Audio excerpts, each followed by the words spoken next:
حیاتی دال vitamin D3، اس کے جو ہے وہ وٹامن 1 2 3 اس طرح کئی قسمیں ہیں، لیکن اس میں زیادہ تر مشہور جو ہے وٹامن 2 اور 3 ہے، اور اس کی انٹروڈکشن میں وٹامن D3 کے نام سے زیادہ موسوم کیا جاتا ہے۔ اور اس میں یہ ہے کہ یہ دانتوں کو مضبوط بناتا ہے، ریڑھ کی ہڈی کے لیے بہترین چیز ہے جو کہ اس کی ریپیئرنگ اور اس کی مضبوطی کے لیے کام کرتا ہے، اور کیلشیم اور فاسفورس کو جسم میں جذب ہونے میں اہم کردار ادا کرتا ہے۔ جسم میں موجود فاسفورس کو معدنی فاسفورس میں تبدیل کرتا ہے۔ بچوں میں ہڈیوں کی کمزوری سے جو ان کے چلنے پھرنے میں دیر ہوتی ہے اس کو زیادہ جلدی چلنے پھرنے کے قابل بناتا ہے، اور اسی طریقے سے بچوں میں جو ٹیڑھا پن، ہڈیوں کا ٹیڑھا پن، ساخت کی مرض جو ہے جسے ریکٹس کہتے ہیں کو دور کرتا ہے، اور بعض خاص قسم کے خامرے جو نظام ہضم میں انتہائی مفید ہیں ان میں اس کا بڑا کردار ہے۔ خون کے خاص قسم کے خامرے جو الکلائن فاسفیٹیز کو اعتدال پر رکھتا ہے اور چہرہ کی ہڈیوں کو جو کمزوری کی وجہ سے چہرے کا بگاڑ پیدا ہونے سے بچاتا ہے۔ اور ذرائع میں سب سے اہم جو ہے وہ یہ سورج کی روشنی میں 10 سے 15 منٹ بیٹھنے میں ہمارے جسم کی جو روزمرہ کا جو وٹامن D3 کی مقدار ہے اس کو وہ پورا کر دیتا ہے، اور یہ انتہائی سستا اور سہل طریقہ اور قدرتی طریقہ اور سب سے بہترین طریقہ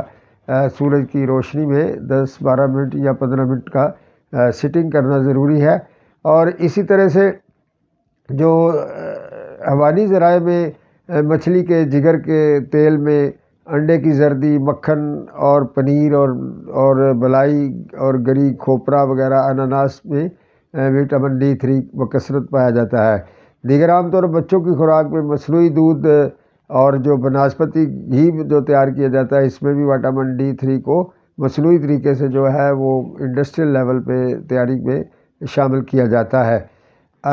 جو سورج کی روشنی کا جہاں تک کنسیپٹ ہے، یہ اطباء قدیم نے جو گرم حمام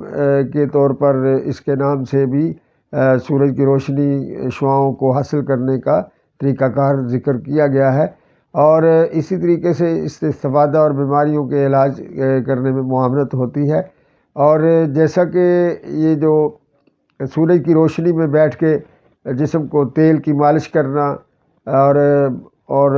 دلک یعنی دلک سے فائدہ حاصل کرنا، اور اسی طریقے سے جو سورج کی روشنی میں جو طب کی قدیم کتب میں یہ بھی ملتا ہے کہ رنگ اور روشنی سے علاج، سورج کے اندر بھی کئی قسم کی روشنیاں ہوتی ہیں، اور ان کی روشنیوں سے استفادہ حاصل کرنے کے لیے مختلف قسم کے مرر کا استعمال کیا جاتا ہے، اور مختلف کلرز کے اور مختلف بیماریوں کے علاج میں بھی بہترین ایک پوری تھراپی کی شکل میں یہ ایک پورا ایک جو سائنس موجود ہے۔ تو مقصد یہ ہے بات کرنے کا کہ اطباء قدیم سے جو ہمیں چیزیں ملتی ہیں، اور جب ہم اس کی پروونگ کرتے ہیں تو وہ سائنٹیفک بیسس پہ اس کا ایک پورا ایک جو ہے وہ اس کی بنیاد مہیا وہ کرتی ہے۔ جزاک اللہ۔